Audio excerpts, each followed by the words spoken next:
Coming up with an ideal marketing plan is always something that seems very confusing when you think about it as an entire project.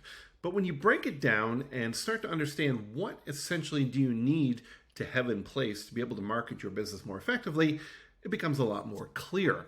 So, some things to consider. First of all, what's the value? What's the vision of the business? What's the purpose behind what it is that you do, or your product or your service, and who does it serve?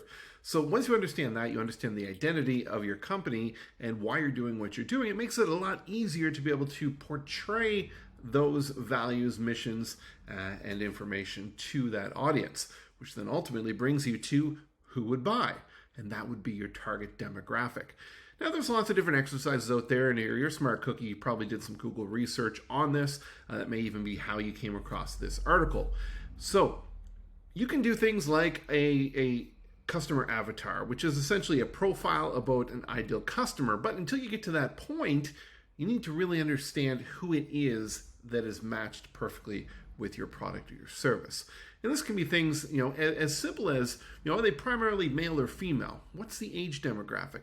Are they local? Are they regional? Is it national? Is it international? Those type of identifying factors will really come into play, especially when you get further down and start to figure out your budget and your marketing budget. Because your local budget is going to be a little bit smaller than if you're marketing to an international crowd for obvious reasons. More people, larger budget to advertise, and things of that nature.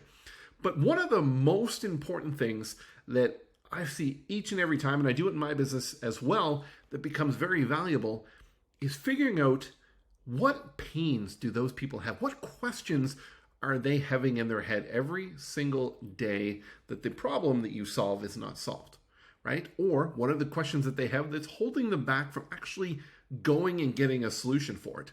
Because if you can speak to those pain points, if you can speak to the aspirational things of relieving those pain points, if you can answer the questions that they have going through their head in the content that you put out, whether it's video, whether it's podcast, whether it's blog articles, it doesn't matter. As long as it is accessible for people to find, you're going to then position yourself as an expert in that field and ease the way for them to want to either buy the product or service or book a consult, depending on what it is that your business does. Now, the last part is allocating budget. I don't know how many times that I've worked with different clients and I ask that question about what's your marketing budget? How much money have you allocated to promote this? And a lot of times people don't know. They just want to know, what does it cost? Well, that's a very loaded question. Depends on how fast you want to reach that audience and what type of engagement do you want, because advertising is not cheap, especially if you've not been around for a long time or your product hasn't been around for a long time. You need to spend money to get that awareness out there. And I heard a fact that around this, a statistic around this, and I'm sure it very much holds true, that you can allocate 15 to 20%, or it was a 10 to 15% of your annual gross revenue to your marketing budget. Okay, so let's say you are bringing $100,000 in sales. Then what you want to have is anywhere from 10 to 20% of that, right? So it could be $10,000 to $20,000 towards your advertising. Now, if you're starting out and you're launching something new, maybe that's what you're doing with this, and while you're doing this research, it's going to be higher on the front end because you have to bring that awareness into play. Now, I'm not able to say in this video that you need to be doing Facebook ads or Instagram or Google or whatever. That's going to be very unique to the audience, what it is that you're selling, how much time, what's the average ticket price, which means what's the average cost of that product or service.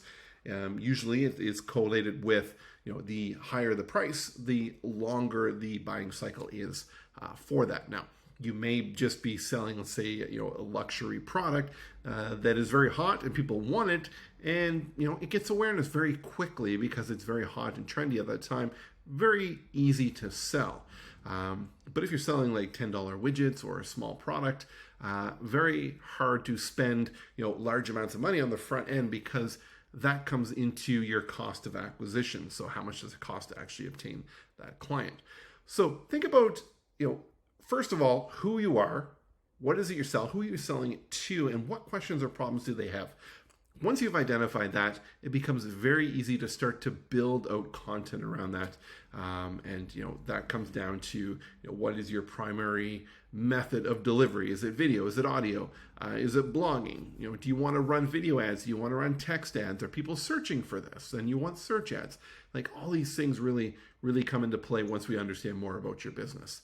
So that being said, if you're coming through this article and you made it this far in the video, thank you so much for watching it this far. But I want to offer you an opportunity to just have a live discussion. So at the bottom of this article, right below this video, or probably right below the video, I don't know where I'm putting it at the time of recording it, is a button there to book a free consult with me. I'd love to give you some of my time and just talk through some of these ideas, because I feel that I could help you if you are at that point in your business and help you bring this together. So again, thank you very much for watching this, and hopefully we get to talk soon.